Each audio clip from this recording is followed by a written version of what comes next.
Sri Mohammad Nadimul Haque. Sir, respected Vice Chairman, sir, I thank you for giving me this opportunity. I would also like to thank the Minister for his introduction of this bill.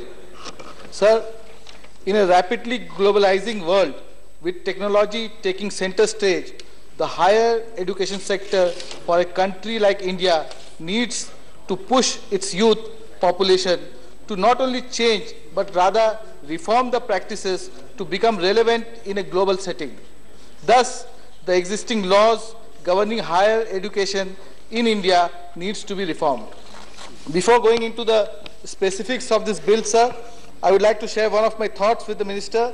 The HRD Ministry has announced that it will scrap UGC, that is the University Grants Commission, and AICTE, that is the All India Council for Technical Education, and replace it with Higher Education Empowerment Regulation Agency, or HERA.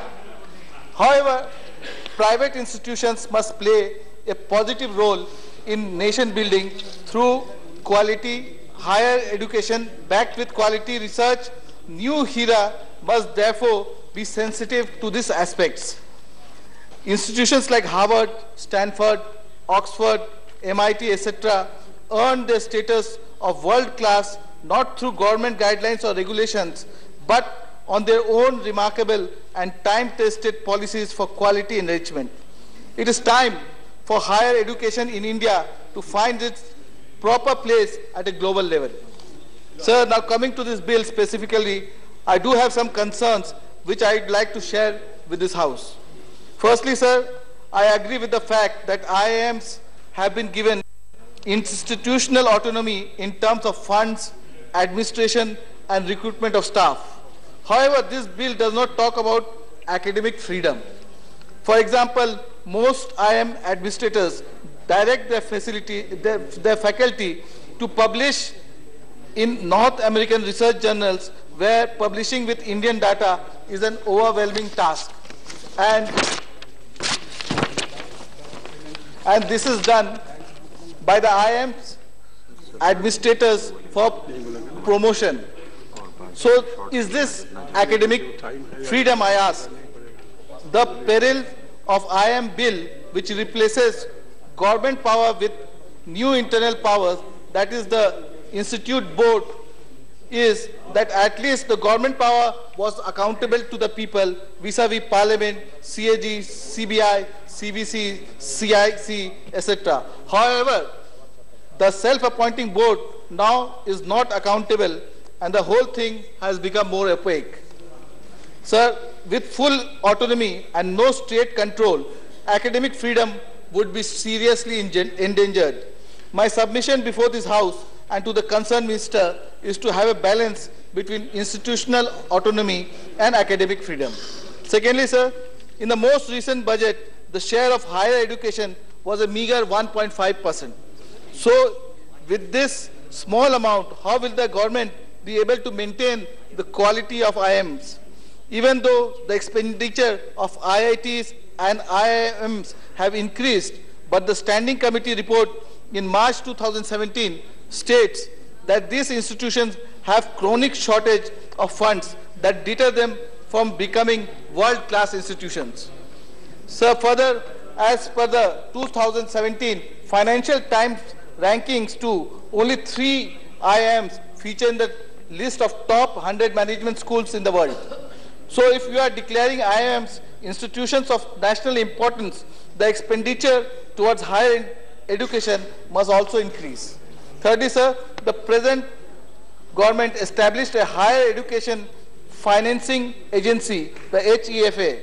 I am aware that 2,066 crores have been given to 6 institutes for research and development purposes, and in future I'm sure would be given to various other IIMs, NITs too.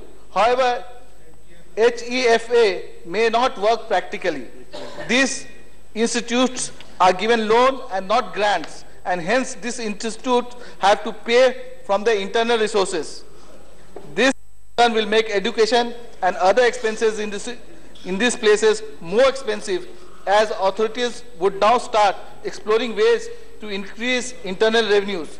IIT Madras has already hiked its fees. This may have a long-lasting impact on the admissions to these institutes of national importance. So I request the Minister to consider the financing structure. Fourthly, sir, I congratulate the Minister for giving all 20 IIMs the right to award MBA degrees, which previously could offer only postgraduate diploma in management. Sir,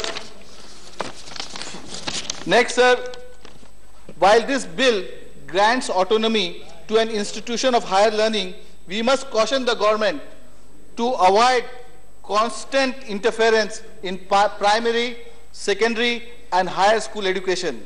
They must not pollute by means of narrow ideological consideration and unnecessary interference in education, which is listed in the concurrent list. Sir, a small provision, but culturally an important provision through this bill, the government is, sir, yes, Time is over. The government is yet again trying to build a personality cult to wipe out history and demolish tradition and diversity. The bill is trying to erode the value of IIM Calcutta as a term, because it should be IIMC, and IIM, it is turning into IIM Kolkata, which is IIMK, which will, sir, which will undermine the identity of IIM Kozhikode also, sir. Give it to the Honorable Minister. You sit down, please. Sir, No.